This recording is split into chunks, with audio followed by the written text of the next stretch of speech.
నమస్తే, this is Sourya. Telangana రాష్ట్రంలో పవన్ కళ్యాణ్ కి వ్యతిరేకత వస్తోందా? అది గవర్నమెంట్ నుంచో లేకపోతే ప్రజల నుంచా? ఎందుకు తెలంగాణ గవర్నమెంట్ పవన్ కళ్యాణ్ ఒకవేళ డిప్యూటీ సీఎం గా ఉన్న పవన్ కళ్యాణ్ ఇక్కడికి ఒకవేళ వస్తే అంటే తెలంగాణ రాష్ట్రానికి వస్తే రేవంత్ సర్కార్ గాని ప్రభుత్వానికి గాని ప్రజలకు గాని కలిగే నష్టం ఏంటి, అభ్యంతరం ఏంటి? అసలు ప్రొఫెసర్ నాగేశ్వరరావు ఎవరు? ఎందుకు ఆయన్ని రీజన్ గా చూపించారు? ఒక్క ప్రొఫెసర్ వలన, ఒక ప్రొఫెసర్ ని అన్న, ఒక అనలిస్ట్ ని అన్న ఒక మాట ఇంత పెద్దగా రాజకీయ రచ్చరేపే ప్రయత్నం చేస్తోందా? నిజంగానే దాని వలన ఇప్పుడున్న అంటే భద్రతకి సంబంధించి అంశానికి ఇబ్బంది కలుగుతుందా? అంత పెద్ద ఇష్యూనా ఇది? సో ఇది చాలా మందిలో కొంతమంది దీన్ని చాలా వెటకారంగా కూడా తీసుకుంటున్నారు. ఏంటి ఒక ప్రొఫెసర్ ఏదో మాట అంటే తెలంగాణ రాష్ట్రంలో ప్రజలు తిరగబడి తన్నేసుకుంటారా అని చెప్పేసి. సో దీన్ని గురించి అయితే మనం మాట్లాడదాం ఒకసారి. అసలు ప్రస్తుత పరిస్థితి ఏంటి? సభ అయితే క్యాన్సిల్ అయిపోయింది. హైకోర్టు కూడా హౌస్ మోషన్ పిటిషన్ ని తిరస్కరించింది. ప్రస్తుతం ప్రెస్ మీట్ జరిగే అవకాశం అయితే ఉంది. ప్రెస్ మీట్ జరుగుతోంది, కాసేపట్లో మొదలయ్యే అవకాశం ఉంది. ఇదైతే మనం మాట్లాడదాము. మనతో పాటు టీడీపీ స్పోక్స్ పర్సన్ సూర్యదేవర్ లత గారు ఉన్నారు. నమస్తే మేడం. నమస్తే మేడం. అంటే సభ ఎక్కడైనా పెట్టుకోవచ్చు, ఏ పార్టీ వల్లైనా ఎవరైనా కూడా సభలు పెట్టుకోవచ్చు అని మనకి రాజ్యాంగబద్ధంగా మనకి తెలిసిన విషయం అది. మరి ఎందుకు అసలు ఒక రాష్ట్రానికి డిప్యూటీ సీఎం గా ఉన్న వ్యక్తి ఇంకొక రాష్ట్రానికి వచ్చినప్పుడు కొంత గౌరవం విషయంలో కూడా ఆలోచిస్తాం మనం.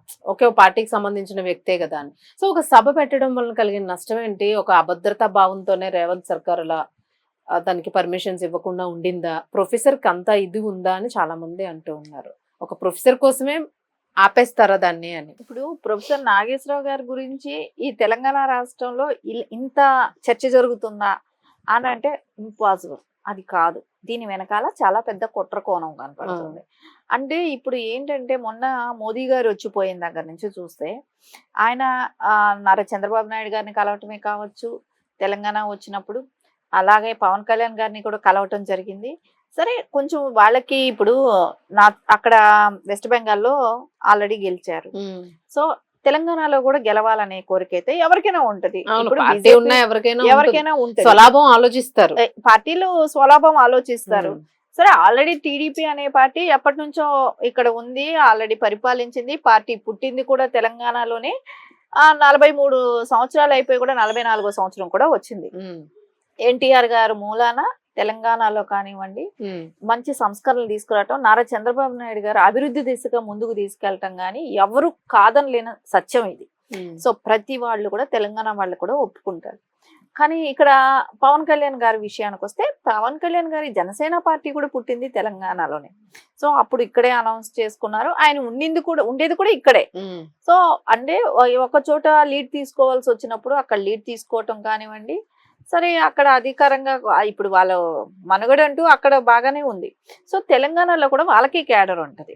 సో ఆ క్యాడర్ ని అంటే వాళ్ళు బలోపేతం చేయాలనే కానివ్వండి, అది ఒక పార్టీ ఇప్పుడు అక్కడ ఎన్డీఏ కూటమిలో అక్కడ సక్సెస్ అయ్యారు.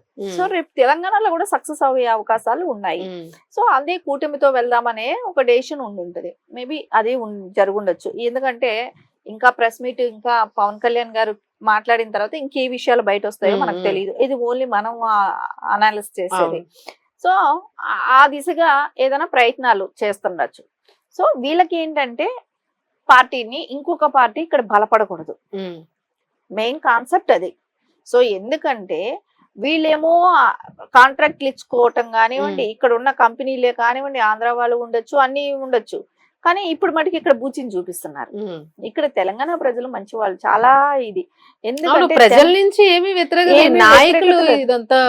నాయకులు సోకాళ్ళు కొంతమంది జర్నలిస్టులు పెట్టుకొని ఆ రోజు మాట్లాడిచ్చింది మీరు చూడండి. అలా మాట్లాడిచ్చిన తర్వాత అయినా కూడా ఎక్కడైనా ప్రజల్లో నుంచి వచ్చిందా?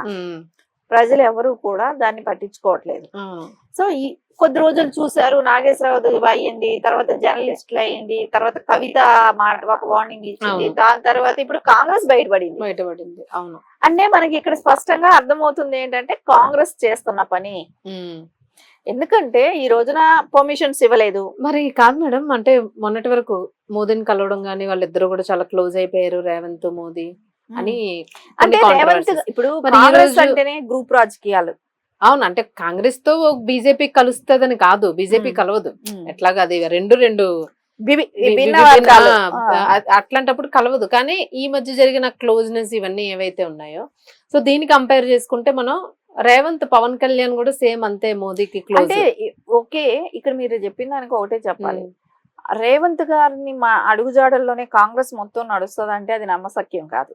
ఎందుకంటే అక్కడ గ్రూప్ రాజకీయాలు ఎక్కువ ఉంటాయి. సో రేవంత్ గారినైనా వాళ్ళు అంటే ఒక సీఎం హోదాలో ఆయన ఎన్టీఆర్ గారి విగ్రహాన్ని ఆవిష్కరించారు.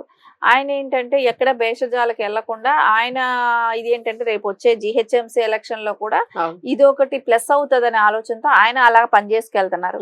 కానీ ఇక్కడ ఇంకొక ఎక్కడికెక్కడ వర్గాలు ఉంటాయి కాబట్టి ఇప్పుడు ఇంకొంతమందిని ఈ రకంగా బయటపడి మాట్లాడుతున్నారు. అంటే ఇది మొత్తం టోటల్ గా రేవంత్ గారు చేయిస్తున్నారా అని అంటే అది కూడా ఇంకా మనకు ఆధారాలు లేవు. కానీ కాంగ్రెస్ వాళ్ళు బయట వచ్చారు కాబట్టి కాంగ్రెస్ హ్యాండ్ ఉంది అనేది అయితే అర్థమవుతుంది. ఎందుకంటే ఇప్పుడు కాంగ్రెస్ వాళ్ళు ఏ రకంగా అట్లా వచ్చి మాట్లాడతారు. పవన్ కళ్యాణ్ ఏమో దేశద్రోహి కింద అన్నట్టు ఆయన ఇంట్లో నుంచి బయట రాకుండా పోలీసులు కంచి వేయించారు. అంత సెక్యూరిటీ హైట్ సెక్యూరిటీ ఇంట్లో నుంచి బయట రానివ్వకుండా ఇన్ని రకాల ఇవి జరుగుతున్నాయి కదా. అరే కాంగ్రెస్ పార్టీ ఎక్కడిది? అవును సో అది ఎక్కడ పుట్టింది? సో ఎందుకు అంత చేయాల్సిన అవసరం ఏముంది? రాహుల్ గాంధీ వస్తేనేమో ఇక్కడ రెడ్ కార్పెట్ వేస్తారు. సాటి తెలుగు వాళ్ళనిగా గౌరవించుకోలేని పరిస్థితిలో ఉన్నామా? సో ఉమ్మడి రాష్ట్రంగా ఉన్నప్పుడు అందరూ కలిసి బతికిన వాళ్లే కదా. ఇప్పుడు బిఆర్ఎస్ తీసుకోండి, కేసీఆర్ తీసుకోండి, ఆంధ్రప్రదేశ్కి వెళ్ళి పార్టీ పెట్టాడు.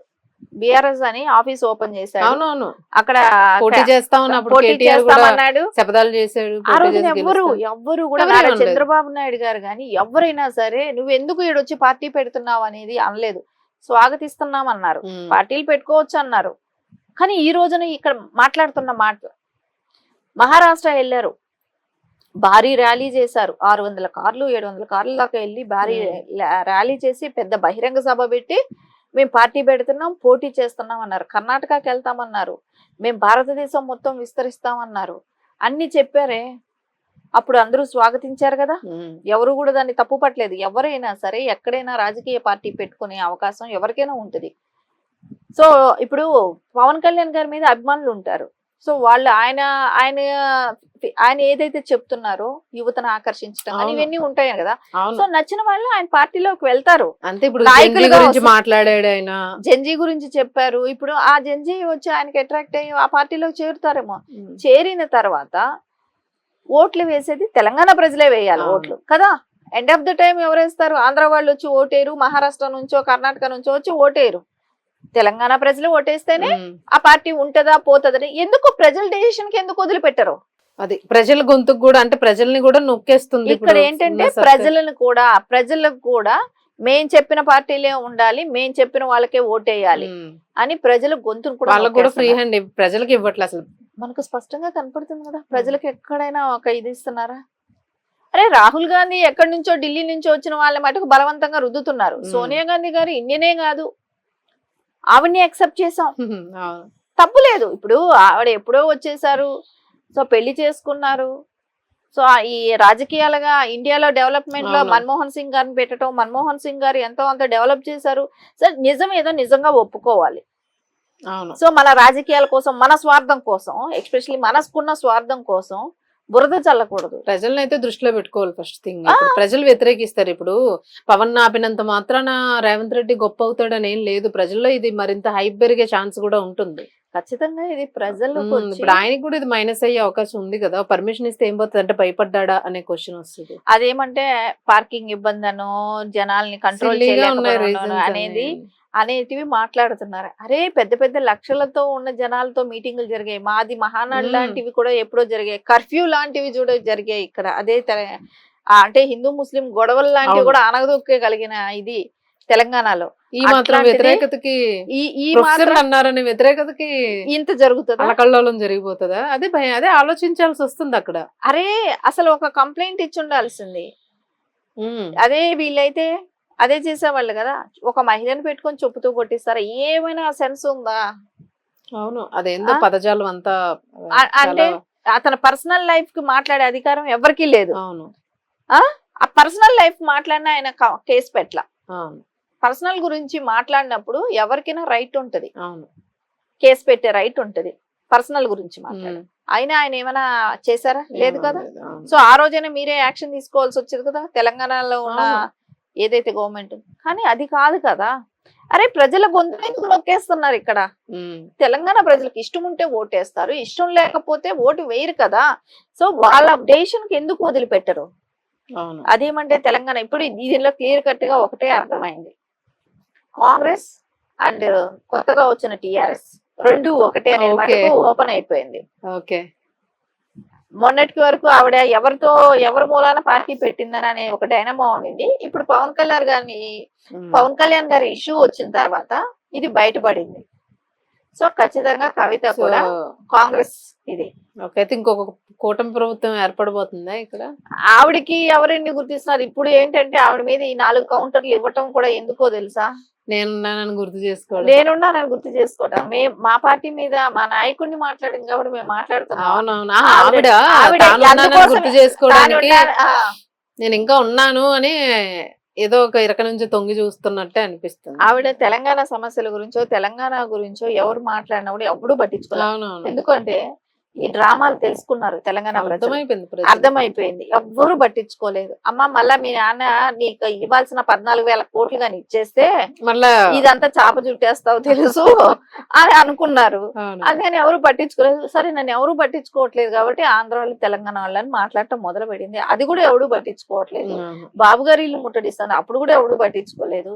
సో కానీ ఈవిడ వచ్చిన తర్వాత ఎందుకో ఈ కొత్తవన్నీ అగ్ని రాజేస్తున్నట్టుగా అనిపిస్తుందని అంటున్నారు.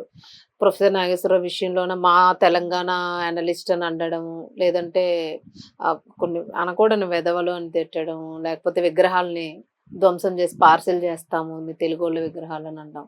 సో ఇవన్నీ చూసారా చర్యలు అన్ని కయ్యానికి కాలుదువే చర్యలే కనిపిస్తున్నాయి. అంటే మీరు చూస్తేనండి ఆవిడ ఎక్కడ బతికింది?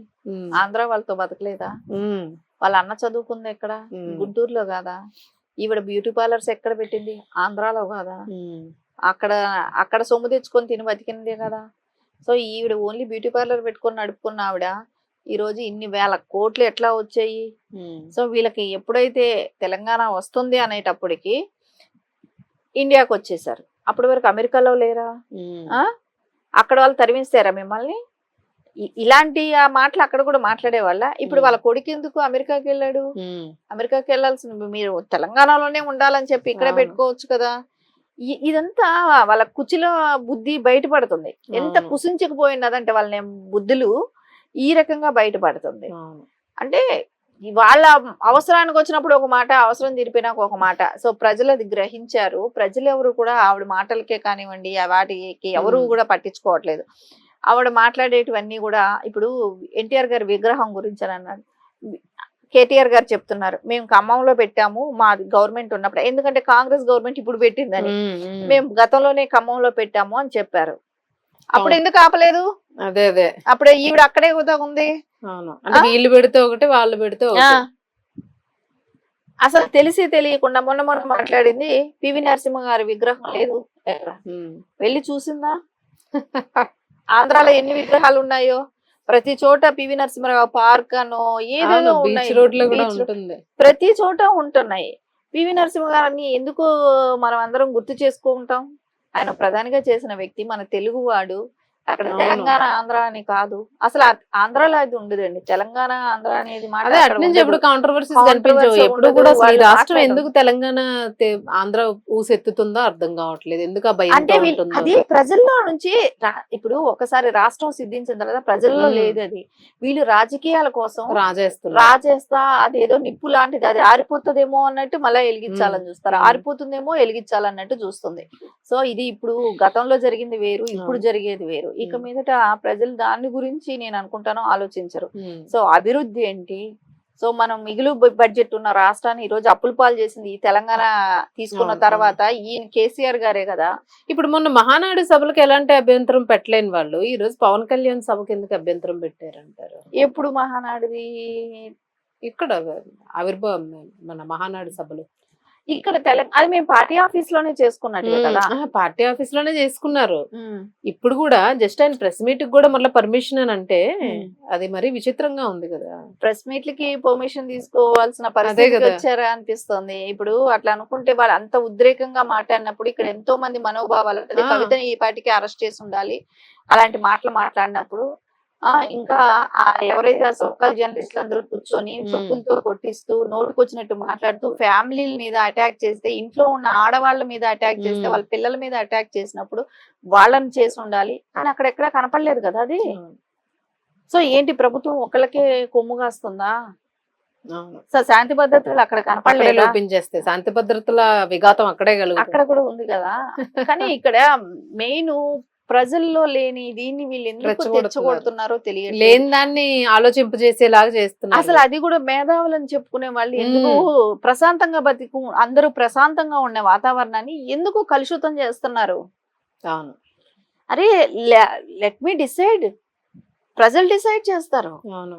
ఎవరికి ఓటేయాలి, ఎవరు ఏం చేస్తారు ఏంటి అనేది ప్రజలు నమ్ముతారు. అవును. ఇప్పుడు మీరు కంట్రోల్ చేసేస్తే కొట్టేస్తాను, ఇప్పుడు ఇది చేస్తున్నారు, ఇంత గొడవ చేస్తున్నారు, పవన్ కళ్యాణ్ గారికి సింపతి వస్తుంది. అవును. మీరు ఎట్టి పరిస్థితులు ఆపలేరు. ఇప్పుడు ఆయన పార్టీ పెట్టాలనుకుంటా పెడతాడు, పెట్టే తీరుతారు. అవును. పార్టీలో ఇక్కడ పోటీ చేయాలనుకుంటే పోటీ చేసే తీరుతారు. మీరు అవును. ఎంత అనగదొక్కితే అంత పబ్లిసిటీ వస్తుంది. అవును. ఇక్కడ నచ్చే ఇప్పుడు ప్రజలు ఆలోచిస్తారు, అరే ఎందుకు అనవసరంగా ఇన్ని బూతులు తిడుతున్నారు, ఎందుకు ఇన్ని మాట్లాడుతున్నారు, దీనిలో పోయే నష్టం ఏంటి? డిసైడ్ సభ పెట్టుకుంటే చేయాల్సి ఏమైపోతది అని కూడా డిసైడ్ చేసేది ఎవరు? ప్రజలు, మనం కదా అనేది ప్రజలు ఆలోచిస్తారు కదా. ప్రజలకు ఇచ్చేసేయండి. ఎవరు మంచి చేస్తారని నమ్ముతారో, ఎవరు అవును. మంచి చేశారో, గతంలో ఏం చేశారు, నెక్స్ట్ ఏం చేయబోతారు, మనం ఎవరిని నమ్మి మోసపోయామనేది ప్రజలు ఆలోచించుకోనివ్వండి, మీకెందుకు అది. సో ఇది ఈ కాంగ్రెస్ కి అస్సలు రైట్ కూడా లేదు, కాంగ్రెస్ కి లేదు, ఏ పార్టీకి లేదు. ఏ అవును. పార్టీ కూడా ఇప్పటి వరకు కూడా తెలంగాణను మోసం చేసి, ఒక ఎక్సెప్ట్ తెలుగుదేశం వచ్చిన దగ్గర నుంచి తెలంగాణకు మంచి జరిగిందే కానీ ఏ రోజు తెలంగాణ నష్టపోయింది లేదు. సో వీళ్ళకి ఎవరికి కూడా ఇప్పుడు కాంగ్రెస్ వాళ్ళు ఎక్కడి నుంచి వచ్చారు, ఎక్కడ పార్టీ, వాళ్ళు మాట్లాడుతుంటే ప్రజలు ఆలోచిస్తున్నారు కదా, ప్రజలు అవును, నవ్వుతున్నారు. లేదండి ఈ రోజు చర్య అయితే మాత్రం కాస్త అందరినీ ఇబ్బంది కలిగించే చర్య ఈ రోజు. మరి దాని ప్రభావం ముందు ముందుకు ఎలా ఉంటది అనేది అయితే చూడాలి, అసలు ఏం జరుగుతుంది ఏంటి అనేది. Thank you. నమస్తే.